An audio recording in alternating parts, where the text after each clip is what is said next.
Hi everybody, welcome to my homestead and welcome to my channel. In this video, I'm going to be talking about two different topics that I've been wanting to look into deeper. This came as a result of a comment that I received from Rebecca Balzer, and then I asked her to send me more information. She sent me an email. And first, we're going to be talking about the river Euphrates as it relates to the second coming, the last days, and then also the Nephilim, the Watchers, the Fallen Ones. Uh, you may or may not be familiar with those terms. They come from a few different places, including the Bible itself. Um, but there's a lot of that kind of stuff in the book of Enoch. And so I think that's what she's referring to here in this email. And so let's just get into it. Okay, so she says, "Hey Jared, this came across my feed on Facebook and I'm not able to share the video that I watched on this. It would only allow me to share on Messenger or my feed. I was able to copy the description though. I bet if you type anything on this, a bunch of things would come up." And then she copied and pasted, "Are the fallen angels returning? Terrifying sounds coming out of the ground of the Euphrates River." Um, yeah, I didn't. Yeah, I didn't want to look in Facebook just because I think that's usually a little bit harder to share. But what I did do, I looked on TikTok, and there's all these right here. So if you have TikTok, you can do that, or you can look it up on Facebook. There's also here on YouTube. There's this guy. It says, "Are the fallen angels returning? Terrifying sounds revealed." And I listened to a little bit of this, and it was quite terrifying. But I'm going to give all my thoughts on this in just a minute. Let me continue with the email. Really interesting vid. As the waters of the Euphrates River have been receding, people have been venturing into territories that previously had been inaccessible before. But what they are finding are caves or caverns that seem like they could have held someone or something prisoner at one time. In these areas, archaeologists have been recording sounds coming from the ground, sounds that make your skin crawl because they remind you of the monsters in your nightmares. Groans, moans, and growls can be heard on these recordings, and even what seems to be something moving around with chains connected to it. Could these be the fallen ones? Okay, so here it is right here. This is why I think that she might, um, have some knowledge of the Book of Enoch and that kind of stuff. Um, Preparing to be released from their chambers under the great Euphrates. Well, actually, maybe she's not talking about the Nephilim because in the book of Revelation, and we're about to read some of this. Actually, I think she put it right here. It talks about four um, angels that come out of the Euphrates. Okay, let's continue. Preparing to be released from their chambers under the great Euphrates. Revelation 16:12 says, quote, "And the sixth angel poured out his vial upon the great Euphrates River, or the great river Euphrates, and the water thereof was dried up, that the way of the kings of the east might be prepared." And then earlier in Revelation 9, verses 13 to 15, that says, quote, "Then the sixth angel blew his trumpet, and I heard a voice speaking from the four horns of the gold altar that stands in the presence of God. And the voice said to the sixth angel who held the trumpet, 'Release the four angels who are bound at the great Euphrates River.'" Uh, End quote. "Then the four angels who had been prepared for this hour and day and month and year were then loosed to kill 1/3 of all the people." All right. And then she says, "I'm sure most of this, like the noises that supposedly the archaeologists or locals hear and possibly the gold they are finding from the river, could be made up. I just wanted to see what you could find with your tech search skills that I lack. It just grabbed my attention, and yet another prophecy being fulfilled." So, yeah.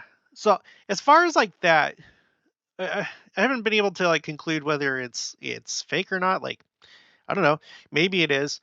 Um, you'll have to decide for yourself on that. But what I have been able to do is look deeper into um, any doctrine, any teachings that have to do with the Euphrates River, and found out a couple things, some things I didn't know before.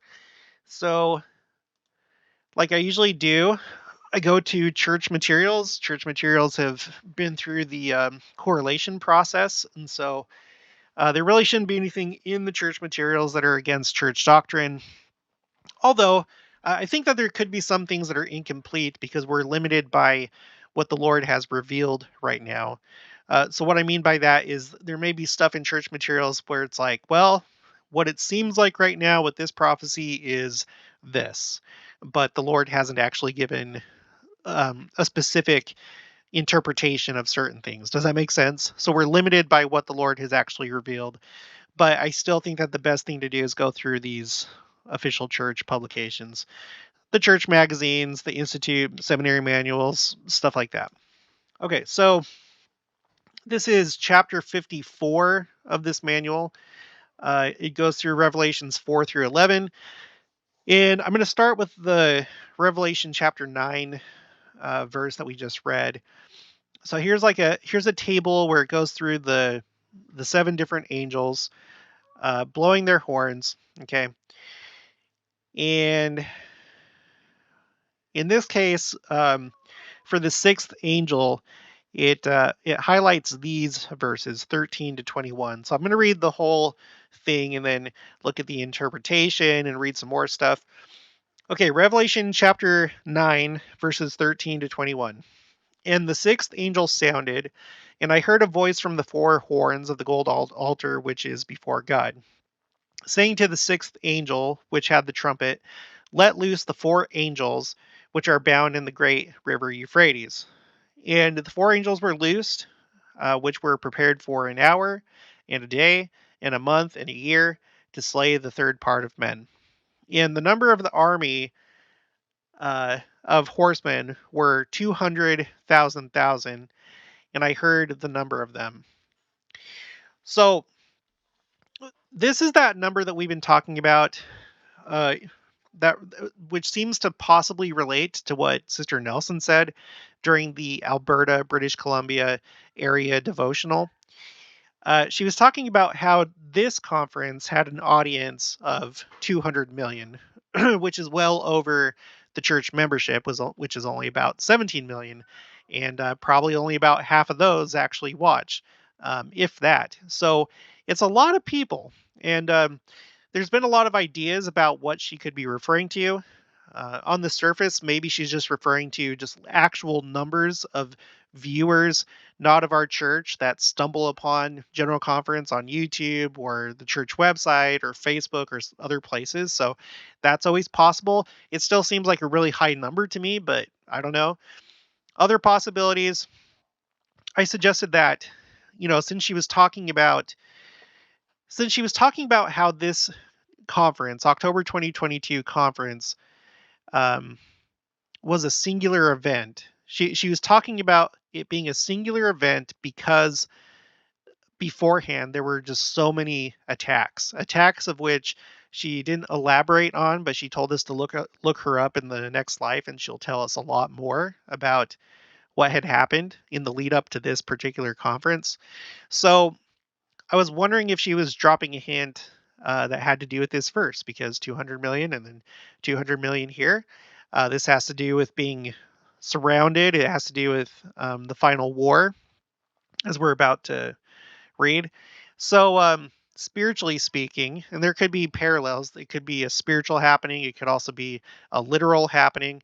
But spiritually speaking, the church may be surrounded and under siege. And she said that the speakers pretty much had to suffer, pay a price. Um, anyway, so that wasn't one interpretation. Other people were saying, well, maybe it was 200 million from the spirit world, which, yeah, it could be. Other people said, well, maybe the 200 million is the 10 lost tribes. And yeah, that's possible too. So you decide. Okay, continuing on. Verse 17, and thus I saw the horses in the vision, and them that sat on them, having breastplates of fire, and of jacinth, and brimstone. And the heads of the horses were as the heads of lions, and out of their mouths issued fire, and smoke, and brimstone. By these three was the third part of the men killed, by the fire, and by the smoke, and by the brimstone, which issued out of their mouths. For their power is in their mouth, and in their tails. For their tails were like unto serpents, and had heads, and with them they do hurt. And the rest of the men which were not killed by these plagues, yet repented not of the works of their hands, that they should not worship devils and idols of gold and silver and brass and stone and of wood, which neither can see nor hear nor walk. Neither repented they of their murders, nor of their sorceries, nor of their fornication, nor of their thefts. And that's where it ends. So this table has the angel. The next column is what is destroyed or harmed. And then the last one is destroying agent and possible interpretation. So for the sixth angel, we have what was hurt or destroyed. The third part of men are killed. And then the possible interpretation from Bruce R. McConkie's Millennial Messiah, page 386. 4 angels are who are prepared to slay 1/3 of men. Quote, 4 angels of the devil, demons from the depths of hell, are given free rein to lead the armies of men in destroying 1/3 of the population of earth. End quote. And I'm not going to say that this can't be literal, but in a way, I wonder if a lot of this is actually symbolic, because a lot of people are being destroyed spiritually. But I'm sure that there is literal components, or maybe this is just literal, but I haven't really solidified that in my mind, what I think is literal and what I think is spiritual. Because the book of Revelation, it does seem that there are literal things, but it also seems like there's a lot of spiritual things as well. Okay, so we have that. I thought I highlighted something else from here. Maybe not. Let me refresh this really quick. Sometimes it goes away. Yeah, look, I refreshed it and now the highlights are back. Okay, here are the highlights that I want to read. Revelation 9:1, a star fell from heaven and was, in quote, was given the key of the bottomless pit, end quote. Okay, Revelation 9:1, 9 verse 1, symbolically describes the final efforts of Satan and his followers prior to the final destructions of the wicked. Okay, so this is the last, act for Satan, which is interesting because, again, President Nelson, he said, comparing this to a baseball game, that we're at the bottom of the 9th inning, which is the last time up to bat for the home team. So I think that's an interesting correlation here. Symbolically describes the final efforts of Satan and his followers prior to the final destructions of the wicked. Satan is depicted as a star fallen from heaven in Isaiah and Revelation. The Joseph Smith translation clarifies that the key was given not to Satan, but to the angel in Revelation 9, verse 1. And I have that pulled up. That's up here. But anyway, what I'm more interested in is down here, these verses. Who then opened the bottomless pit. So the key was given to the angel, not Satan. And that's who opened the bottomless pit. This reading emphasizes that God has ultimate control and that Satan has power only as God allows. At the beginning of the millennium, God will bind Satan and his followers. Yeah, and that is a very important concept. I'm no expert in the rest of Christianity and how they view things, but this is important to understand that, like, Satan does not really have power of himself. Like, he can't override God's power. He's not going to, like, pull one over on the Lord. He's not going to trick his way into, like, whatever he's trying to do. God strictly has control of him and only allows what he allows. Okay, moving on. Revelation 9, 2 through 3, smoke arose out of the bottomless pit. The smoke in Revelation 9, verses 2 through 3, is reminiscent of the mists of darkness in Lehi's vision of the tree of life. The smoke that emerges from the bottomless pit darkens the skies, similar to how the mists of darkness in Lehi's visions obscured view of the tree of life. The smoke may allude to all of Satan's false philosophies, temptations, deceptions, and attempts in the last days to destroy righteousness upon the earth. All right. I know a lot of people that read that very literally. Not so much people in the church, but I think that I remember hearing a lot of like other Christians reading that part of Revelation and thinking that, oh, it's a nuclear bomb, or oh, it's demons literally coming out from a hole in the earth, an actual bottomless pit. So anyway, there's this part here talking about the 200 million. Says we do not know whether that number is symbolic or literal. So that's just something to be aware of. Okay, so there's that. Okay, I wanted to read those things about the bottomless pit. All right, let's move on. Now we are in chapter 55, which has to do with Revelation chapters 12 through 16. Here it does a similar thing where it's talking about the plagues. Okay, so the sixth one. Okay, sixth, the waters of the Euphrates River dry up to prepare for the gathering of the kings of the world at Armageddon. So this is kind of an important one. Okay, this is important because we know that Armageddon and also the war itself, these are like the last things that happen before Christ comes to the Jews. So, again, not so sure whether the Euphrates drying up means literally or if it's kind of like a spiritual thing, but I'm going to show you a few things here. First, let's go ahead and read these verses 12 through 16. And the sixth angel poured out his vial upon the great river Euphrates, and the water thereof was dried up, and the way of the king of the east might be prepared. And I saw three unclean spirits like frogs come out of the mouth of the dragon. We know that Satan is the dragon, right? We have that interpretation in our church. I think other churches realize that too. Satan is the dragon. So three spirits coming like frogs out of the mouth of the dragon, and out of the mouth of the beast, and out of the mouth of the false prophet. For they are the spirits of devils working miracles, which go forth unto the kings of the earth and of the whole world, to gather them to the battle of the great day of God Almighty.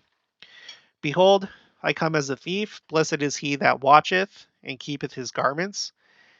Interesting, because again, Elder Bednar just told us to do this very thing, wear the wedding garment, lest he walk naked and they see his shame.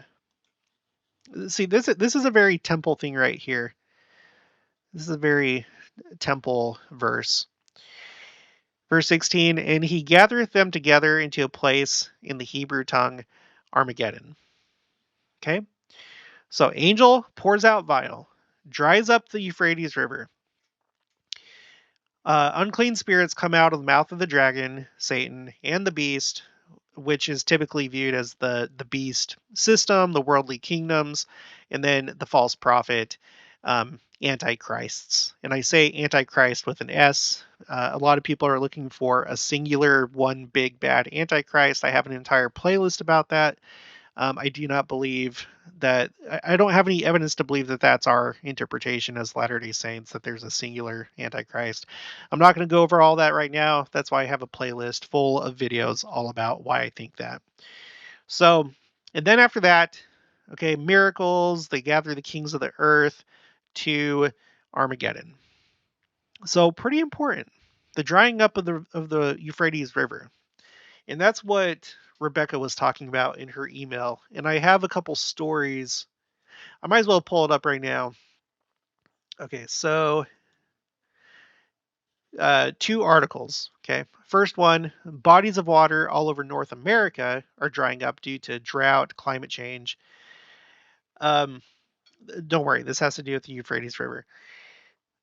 Which is actually interesting because we know as Latter-day Saints that before the flood, the people, well, it's my understanding that the people of that time, Adam, the patriarchs, they would have been primarily living here in the Western Hemisphere. At that time, the world was still together, the continents were together, but here in these lands, the Americas, right?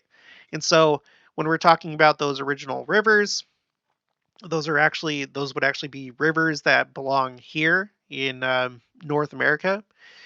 Um, Whereas what we currently have as the Euphrates, Tigris, so on, um, are names of different rivers, but named after the original rivers. So it's interesting. So if you think about it that way, we have rivers they're drying up both here in the United States and America, in the North America. So the actual original Euphrates River is probably drying up, as well as the Euphrates River in the Middle East. Okay, so ABC News, that prediction appears to be coming into fruition, with about 82% of the continental U.S. currently showing conditions between abnormally dry and exceptional drought, according to the U.S. Drought Monitor. And while, you know what, let's just pull it up. We go to this website pretty frequently. Let's go to the current map. Actually, right now, Kansas is not looking very good, but neither is Utah, which is usually the case, and also California. And I guess you could say Nevada too. Um, anyway, this is the current drought map. Dark red obviously is bad. Lighter colors are better. White is ideal. That's no drought. So this is what it looks like right now. Okay. And while the U.S. and North America continue to witness water levels dropping in crucial rivers, lakes, and reservoirs, a mixture of climate change and poor water management policies are causing similar events all over the world, according to ABC News. Quote, rivers all over the world are running really low, end quote, especially the Tigris and Euphrates rivers in Iraq, as well as significant bodies of water in countries like Italy, Romania, France, and China. Jonathan Deason, professor of the Environmental and Energy Management Program at George Washington University, said. Okay, so you have that. And then there's this article. This is Daily Maverick, Iraq's water plight and drought between two rivers. Not sure where these are. Or this picture is. Water used to come up higher than where these boats are beached today at the Al Hawiza marsh in Iraq. Now the water is barely visible in the distance. Let me see if I can find where this is. Let's look at the map and see if that's like connected with the Euphrates River. No, there's the Tigris right there. That's the Tigris. Is this the Tigris too? Yeah, it is. It is. Okay. Well, anyway, here you get an idea of this marsh connected with the Tigris River, what that looks like. Okay, let's go down. Uh, the level of water in the Tigris and Euphrates rivers, both of which start in Turkey, is dangerously low, depleted by as much as 50% by the prolonged drought and elevated temperatures of climate change, and by the dams upstream in Turkey and Iran. Which that's kind of interesting because, we just read that essentially the Euphrates River drying up has to do with these unclean spirits going and gathering the nations of the world to battle in Armageddon. And we've talked about the probability and even likelihood that Iran specifically would be involved in that battle.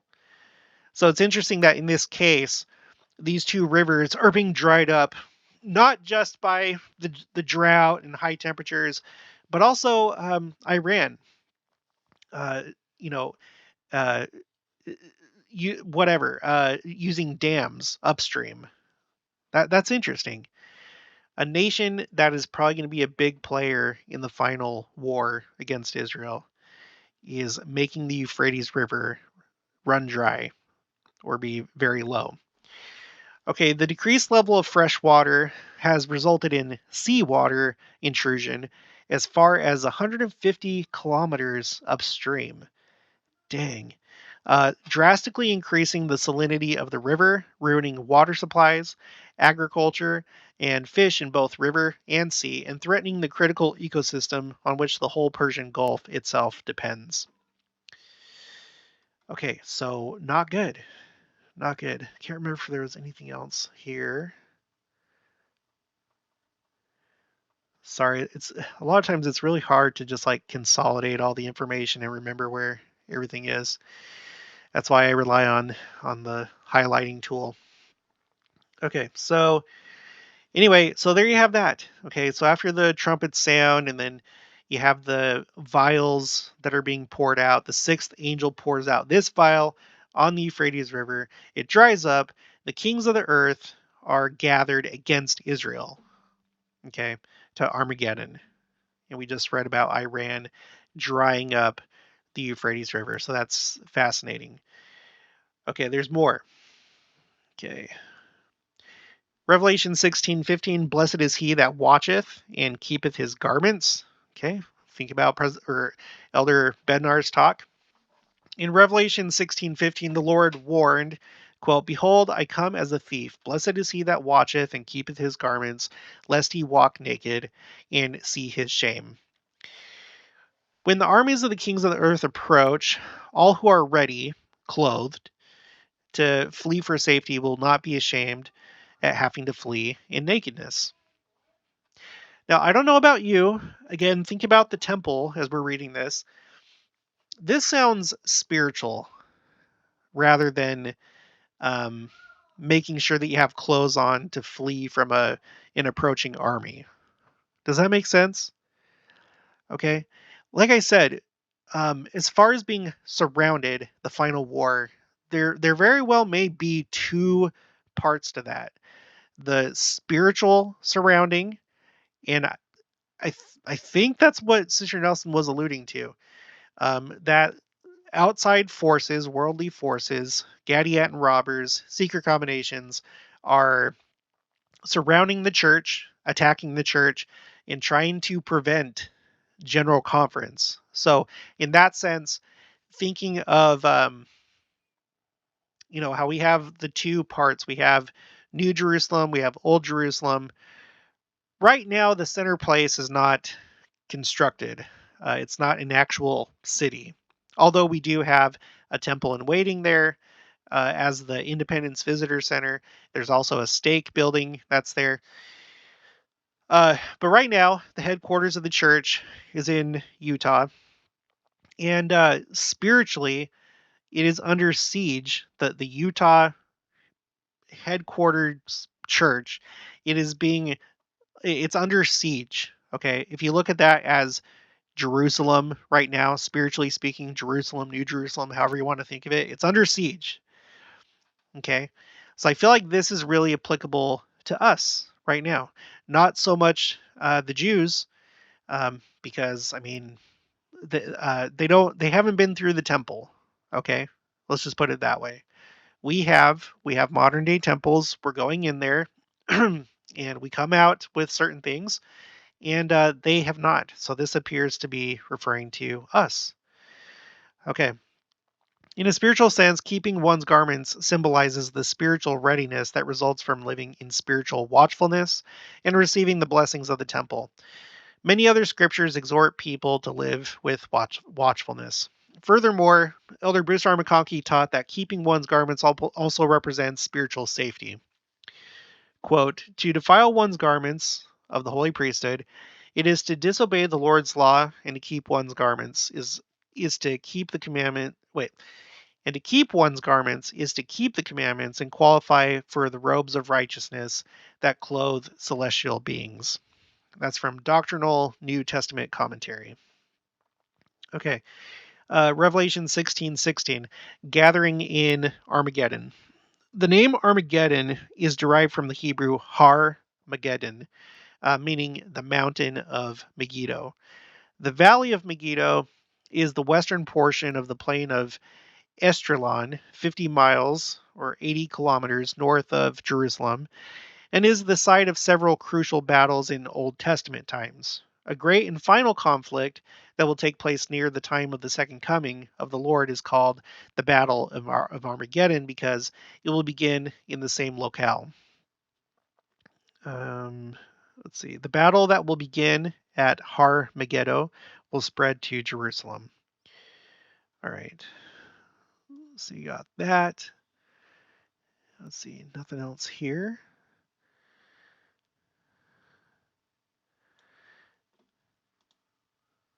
Sorry, give me just 1 second.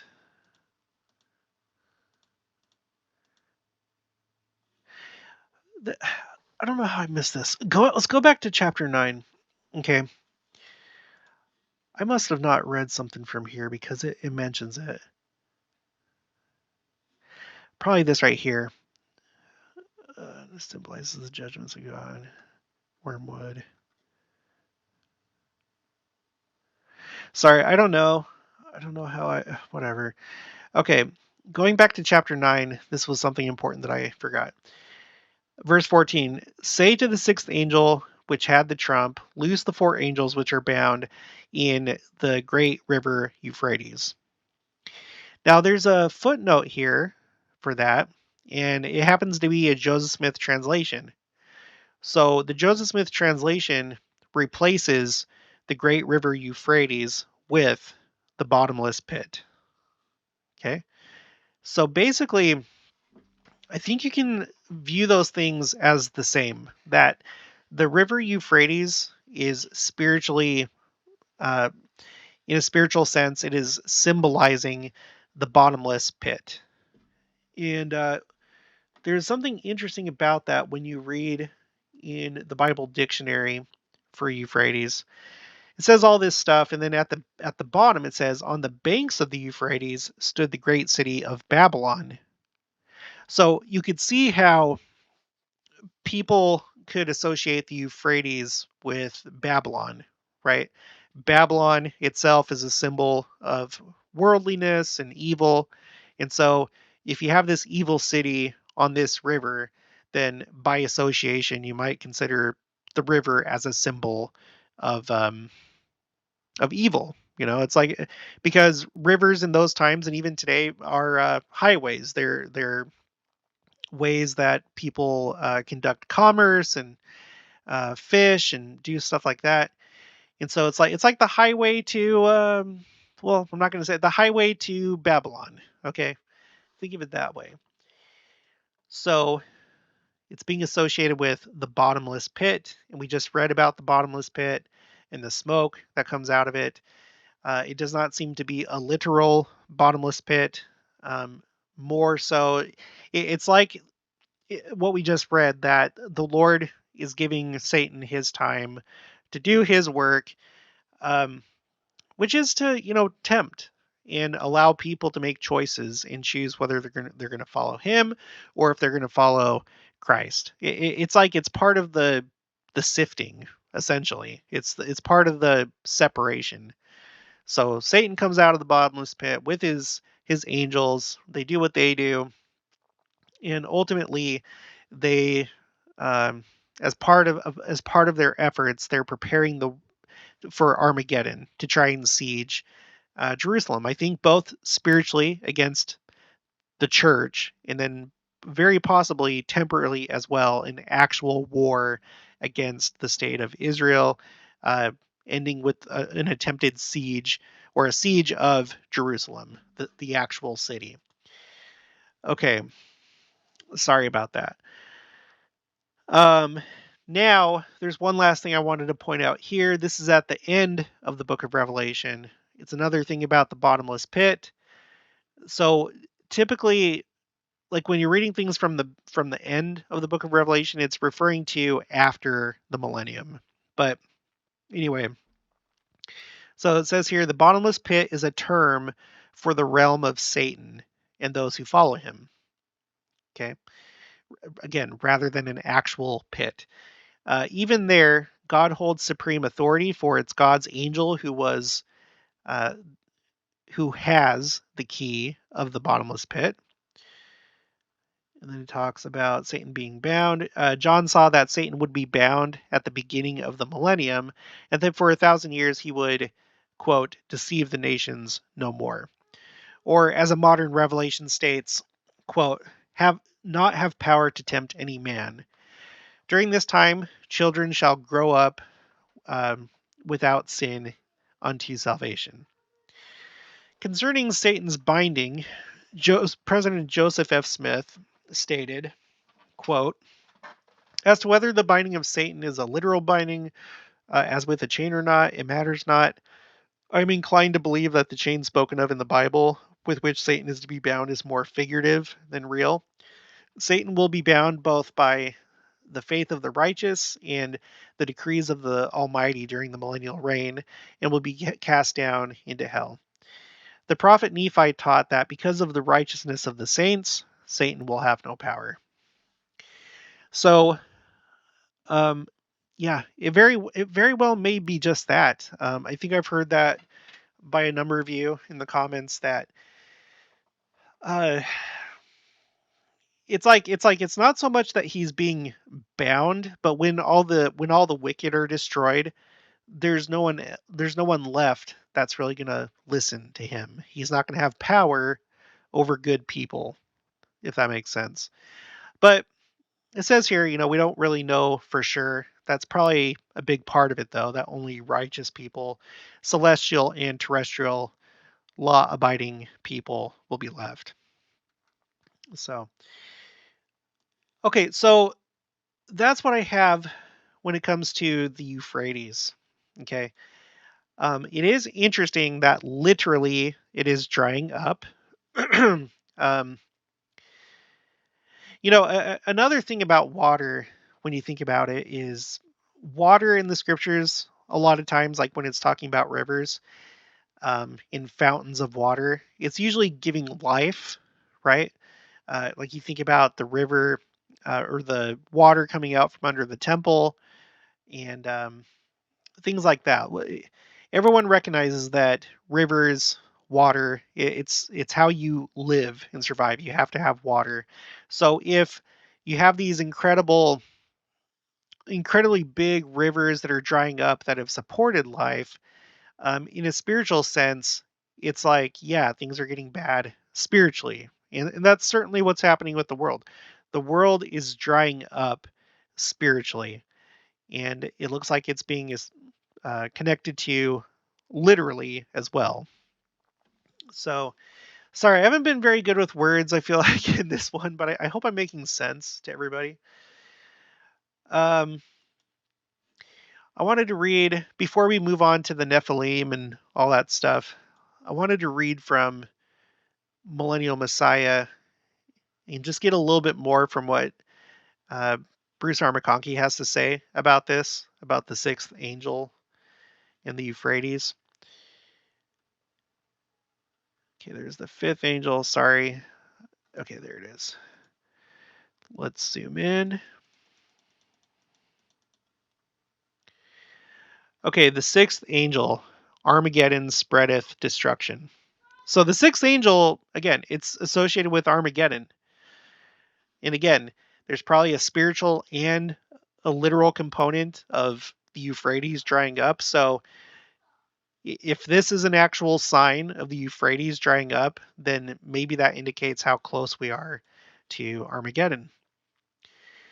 Okay, quote, and the sixth angel sounded, and I heard the voice from the four horns. Sorry, I have to read all this because he kind of like inserts his commentary throughout. And I heard a voice from the four horns of the golden altar which is before God, saying to the sixth angel which had the trumpet, let loose the four angels which are bound in the great river Euphrates. So, again, if we think of that spiritually, the Euphrates being the highway to Babylon and being the bottomless pit, okay? So, loose the four angels that are bound in the great river. And then he puts, or rather, as the inspired version has it, in the bottomless pit. Yeah, I think that's where I saw it. Maybe it was here. Yeah, I think it was here. The Joseph Smith translation says, uh, the four angels which are bound in the bottomless pit. And we have the definition that the bottomless pit is Satan's like territory, his sphere of influence. Okay, and the four angels were loosed, which were prepared for an hour and a day and a month and a year, for to slay the third part of men. End quote. Now, Bruce Armour Conkey. Four angels of the devil, demons from the depths of hell, are given free rein to lead the armies of men in destroying the third part of the population of the earth. Again, this may be literal and spiritual. Okay. If, as it is not improbable, the earth by then has, say, 12 or 15 billion inhabitants, then the magnitude of the slaughter in this Armageddon of the future will be such as to destroy more people than now live on earth. Okay, continuing on. Quote, and the number of the army of the horsemen were 200,000, or 200 million, and I heard the number of them, end quote.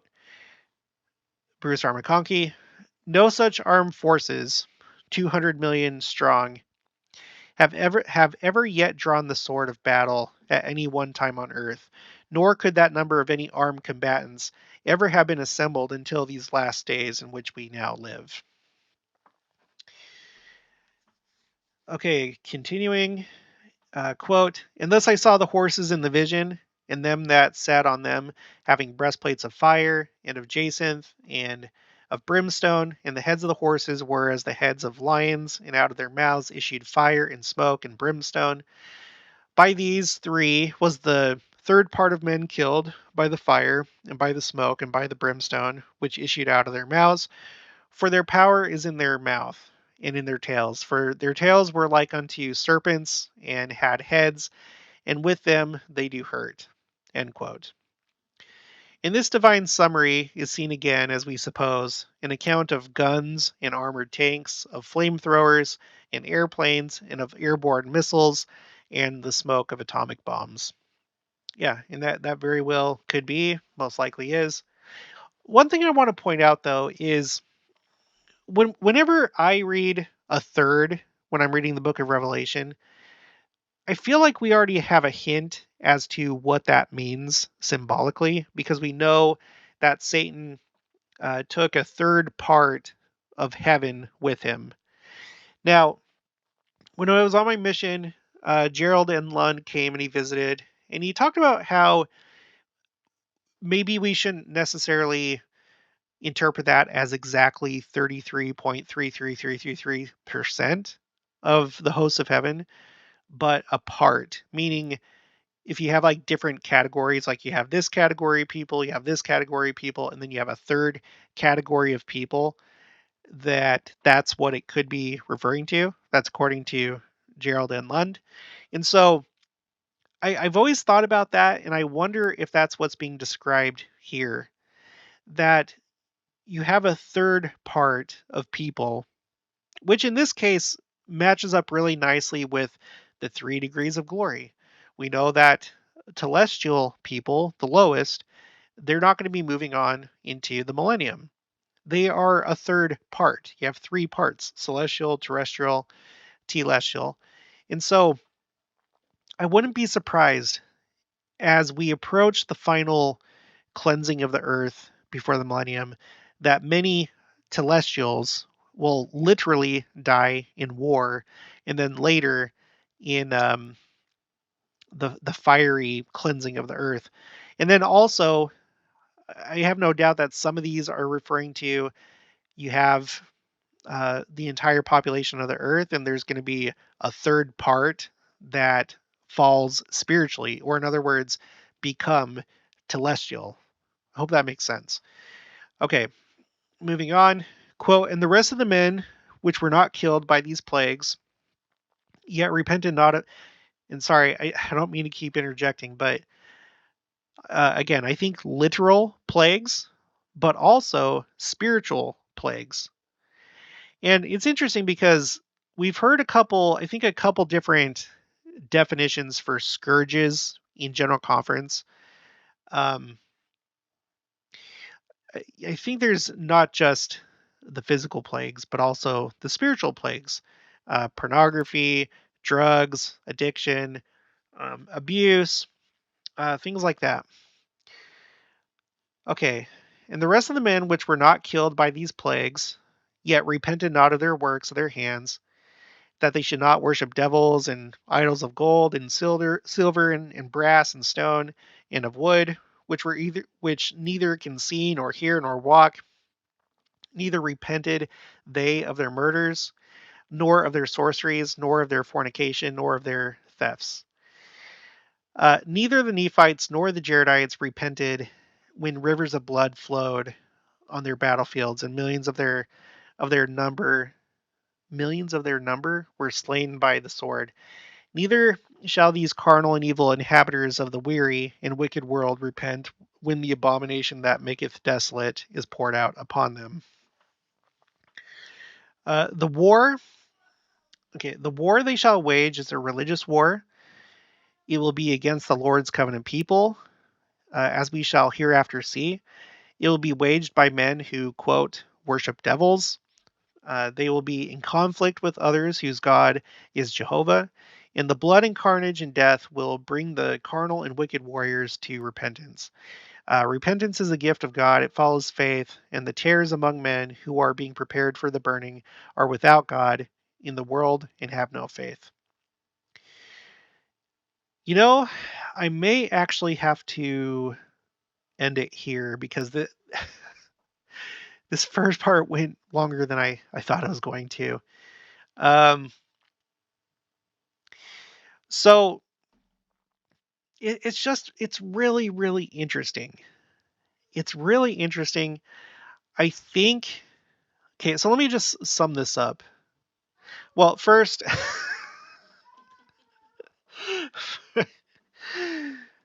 struggling today. First, let me show you this and then I'll sum it up. I did a search in the scripture citation index for bottomless pit. Okay. It's only been used 7 times in General Conference from 1942 until present. Um, Although I didn't check this most recent conference, but I don't think I heard it there. In this case, this most recent one, which was in 1996, it was actually Russell M. Nelson who used it. Although it wasn't in the talk itself, it was in his footnote. So in his footnote, where are you? In his footnote, here, let me read the paragraph first. He says, President David O. McKay taught about these edges. Quote, many of us, through selfishness, can linger near the edge of the animal jungle, near nature's law demands, uh, sorry, of the animal jungle where nature's law demands us to do everything with self in view. Um, and then he cites the improvement era, June 1957. President James E. Faust issued this solemn warning, quote, living on the edge can also mean being perilously close to the bottomless pit. Some of you might think that you will discover your strengths and abilities by living on the edge. There will always be enough risks that will come to you naturally without you're having to seek them out. And I actually pulled that talk up here by James E. Faust. So it's interesting. And in the talk, he capitalizes bottomless pit, and I think that's like a direct reference to Revelation. So talking about edges, it's like getting to the edge of Satan's dominion. The natural man. If you allow the natural man to take over, that's where the edge is, and then you fall over into the bottomless pit of Satan's power. So it's interesting. I find it really interesting that President Nelson at the time, Elder Nelson, was the most recent to um, incorporate that into his talk. Okay. Uh, well, okay. Also, I did a little thing with my phrase tracker where um, I wanted to like look at this concept a little bit further of being under siege, being attacked, being surrounded. And this is what I found. Okay. We have we are surrounded, and I made sure that the context was that like we're surrounded by evil, temptations, influences of the adversary, whatever. So it's all these are all negative. I sorted out any that were positive. Okay. So I have we are surrounded, and then this column is on all sides, like being, attacked on all sides, and then attacks of the adversary.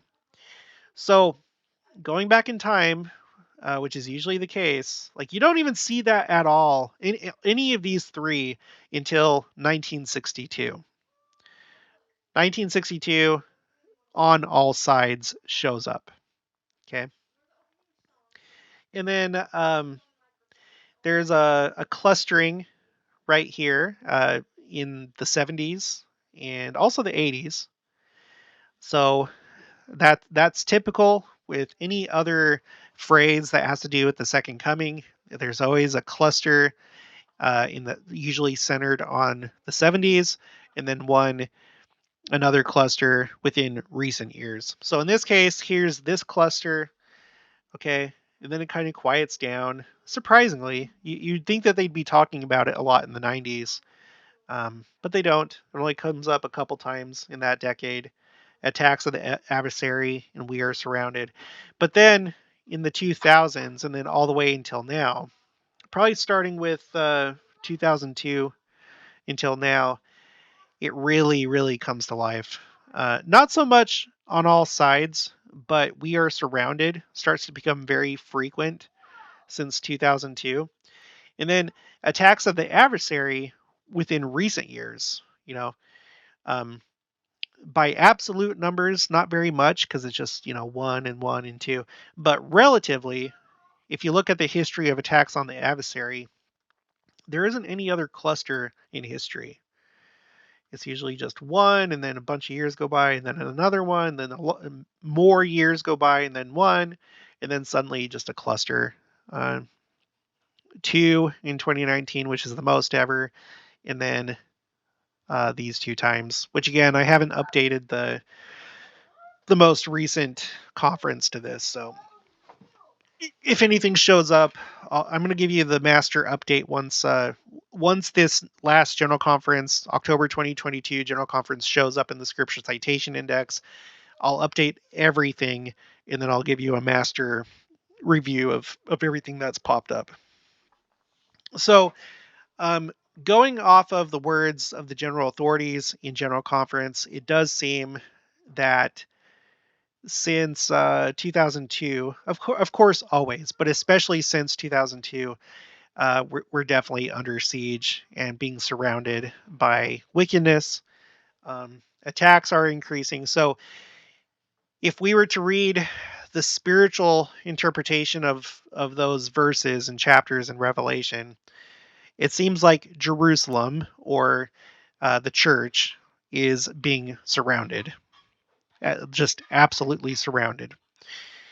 And again, as far as the literal war, I've done a couple videos already about this. If you missed them, let me pull it up. Let me go to my channel here. I recently did one called uh, "Did World War III Start?" on the 11th of September 2001. Um, I would encourage you to watch that in terms of the actual war. Um, it does seem like there's enough to suggest that there will be an actual war that takes place and a siege on actual Jerusalem.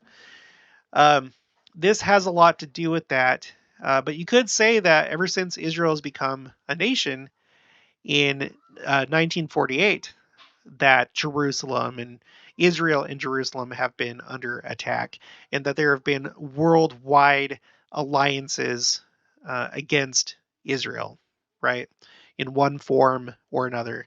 Maybe not military alliances, but political alliances against Israel. So politically, militarily, Israel for a long time has been isolated, for the most part, like relatively speaking. And then it seems like each day that goes by, things are getting crazier and crazier, specifically with Iran. Um, Interesting things are happening in Iran right now. So, all right. Well, that's it. So, River Euphrates seems to equal the bottomless pit, which equals Satan's power, his dominion. And in the next video, I'm going to be talking about the Nephilim, the fallen ones, the Watchers is another name. Well, I'll explain how they're related to each other. They're not the same thing, but I'll explain how they're related to each other. Yeah. Okay, that's gonna be it. So, hope you enjoyed this video. If you haven't already, please make sure to subscribe, like this video if you liked it, leave your thoughts and opinions down in the comments below. Also, make sure to share it with anyone that's interested in these type of things, and I'll talk to you guys later.